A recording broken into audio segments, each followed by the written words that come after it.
Bonsoir, c'est Emiliano. Attends, est-ce qu'il enregistre lui? Jackie t'enregistre, c'est bon, Jackie l'enregistre. C'est Emiliano, on se retrouve pour une nouvelle vidéo. Pas de ski cette fois, FAQ, je réponds à vos questions. Ça fait longtemps que tous les jours je reçois des messages. C'est quoi ton matériel? T'as quel âge? T'es magnifique, comment faire pour avoir autant de charisme? Aujourd'hui je réponds à toutes ces questions, comme ça le mystère s'en va. Et peut-être que ça pourra servir à certains d'entre vous. Sachez que c'est une FAQ un peu générale sur comment on fait des vidéos, comment on fait du freeride, la sécurité, le matériel. Donc en dessous il y a une timeline et ça vous permet d'aller directement aux questions qui vous intéressent. Comme ça, si vous êtes venu juste pour le matériel, parce que je vous connais, il y a des gens qui n'ont rien à foutre de ma poire et qui se disent « Moi, je veux juste savoir quel ski il utilise ». Eh bien voilà, sachez que dans la description, tout est marqué et vous ne pourrez pas vous plaindre que je parle de « Quel âge as-tu » J'ai 22 ans. Je débite un petit peu trop vite. On n'est pas dans un rap contender, je vais essayer de me détendre. Quand as-tu commencé le ski? J'ai commencé le ski à un âge dont je ne me souvenais même pas, d'accord? Je devais avoir 2 ans, enfin quand on apprend à marcher. Je n'ai pas encore de gosse, donc je ne sais pas quand un gosse ça commence à marcher. Mais quand je commençais à marcher, je commençais à skier aussi. Car mon père est moniteur de ski, vous l'avez vu dans 2-3 vidéos. Donc ça fait très longtemps que je skie. Donc Vix qui me demande justement est-ce que j'habite en station? Non, je n'habite pas en station. J'habite à Chambéry et depuis tout petit, mon père m'emmène au ski, je dirais environ 2 semaines par an au total.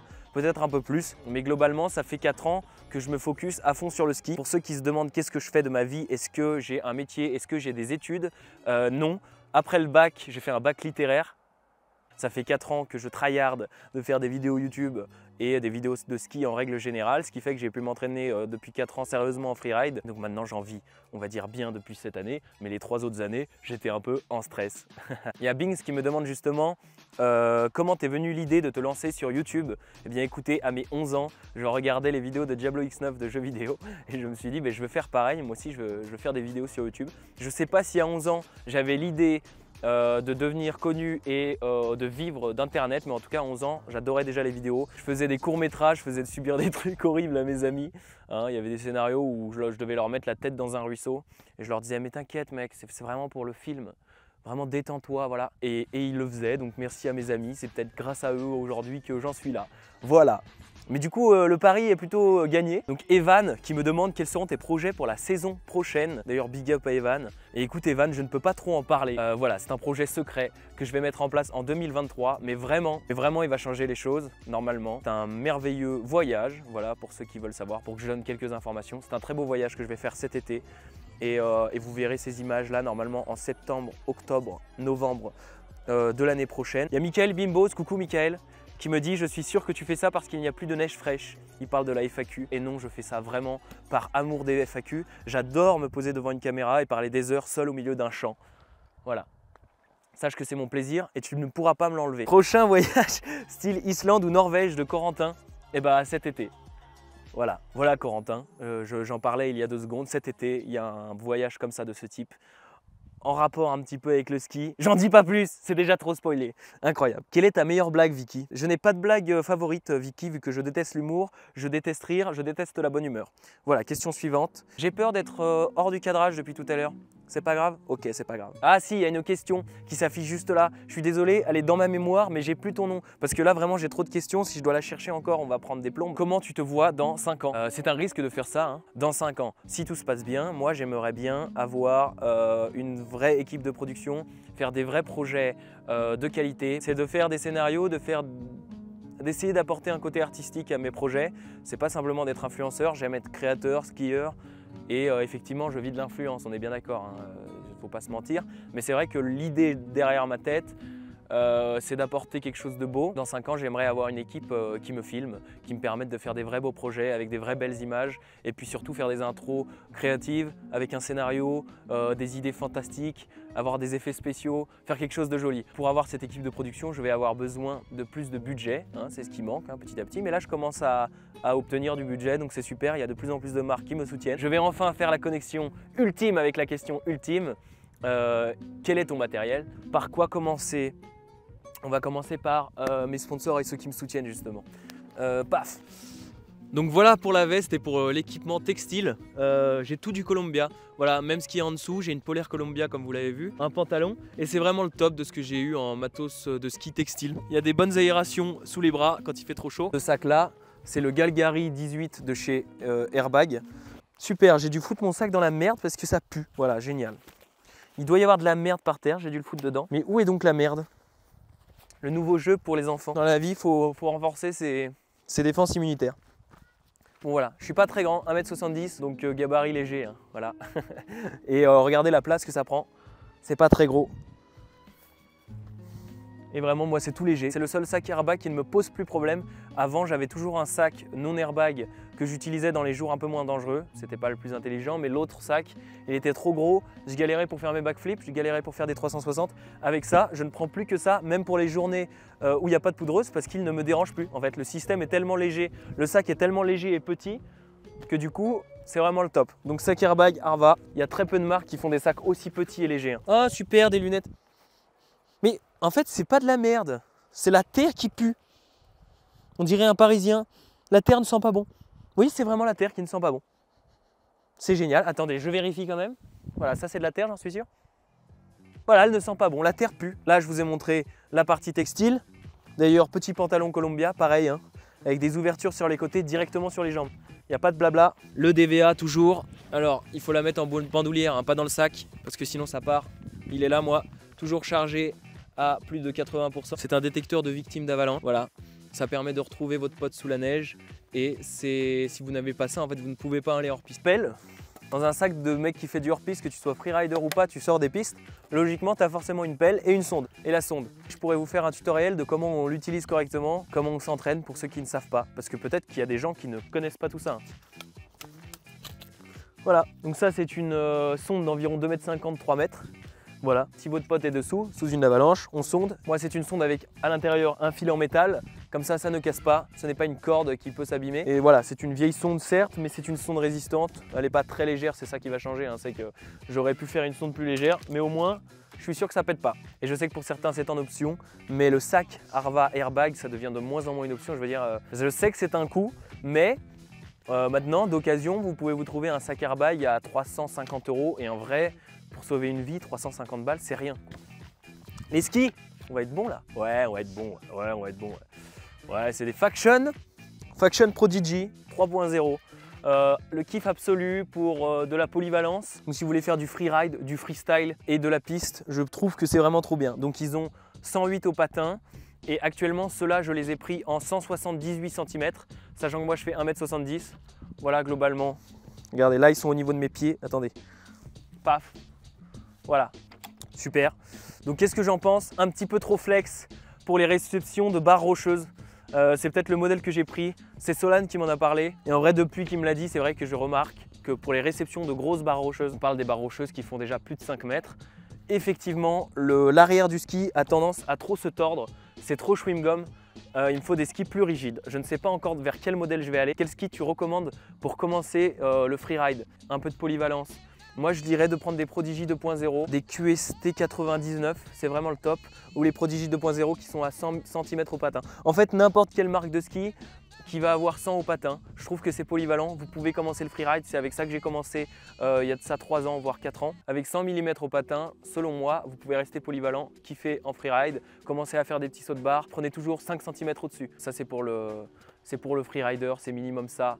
Moi, voilà, il y a 8 cm de plus. Et une double spatule, hop, ça c'est pour atterrir en switch. Je n'atterris pas beaucoup en switch, ça ne me sert pas énormément. Et les carres, quand tu les affûtes, elles tiennent super bien la piste, c'est un vrai bonheur. Tu arrives à carver avec des skis pareils, c'est vraiment le top. C'est les meilleures fixations que j'ai eues honnêtement de ma vie. Je les ai achetées il n'y a pas longtemps, vous les avez vues sur mes vidéos. C'est des look binding sur pivot 16, donc 160 kg maximum. Moi je les règle sur 90. C'est vraiment, faut vraiment que je pousse pour que ça déchausse, quoi. Alors là, vous avez un système comme ça de pivot qui est censé vous protéger les croisés. Voilà, si votre genou il fait un mouvement bizarre, ce système vous permet de ne pas l'exploser en 1000 morceaux. Elles ont déchaussé dans les moments où il fallait, moi, et elles n'ont pas déchaussé dans des conditions où j'envoyais la sauce totale sur du glacé, ça n'a jamais déchaussé pour rien.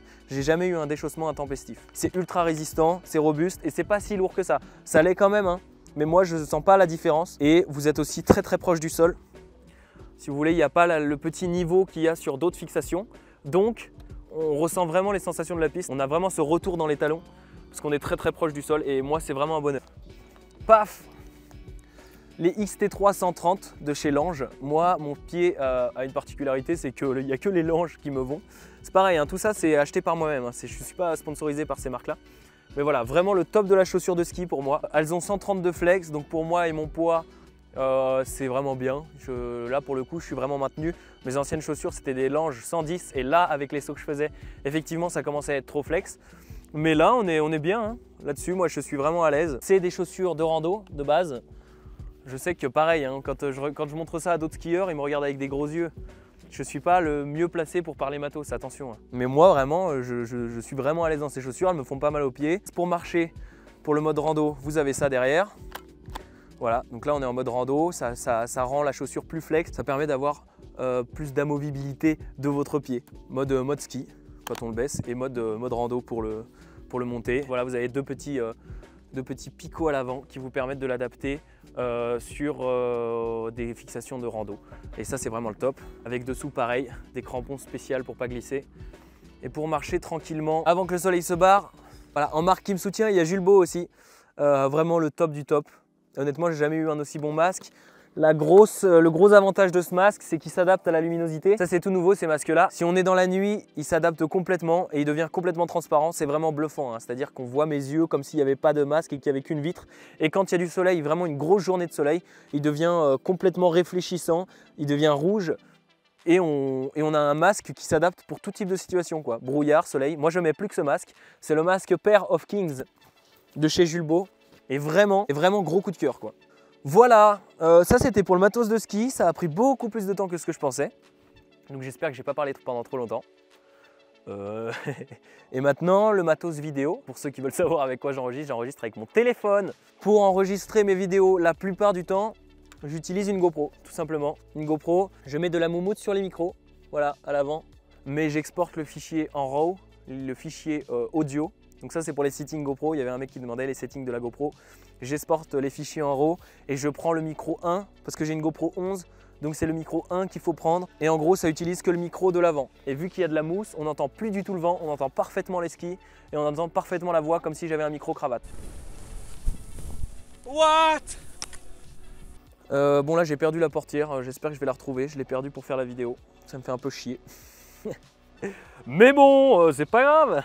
C'est pas comme si je devais tourner une vidéo demain. Pour les réglages de la GoPro, moi ils sont spécifiques à la GoPro 11. Pour moi c'est la GoPro qui a tout changé. Les réglages sont en hyper view, 60 fps et 4K du coup là. Après j'ai laissé les réglages totalement basiques. Pareil, tous les vidéastes ils me regardent avec des gros yeux parce que ils aiment bien faire de la colorimétrie, mettre les images de base en flat, c'est-à-dire les couleurs très ternes et ensuite faire les retouches eux-mêmes à la maison. Moi je laisse GoPro faire, voilà, je mets tout en automatique. Je suis peut-être un branlot. Bon, moi je pars du principe que derrière il y a des mecs qui ont réfléchi à comment rendre le plus joli possible les images et je leur fais confiance. Et sinon voilà, j'utilise une Insta360, donc c'est les perches que vous voyez.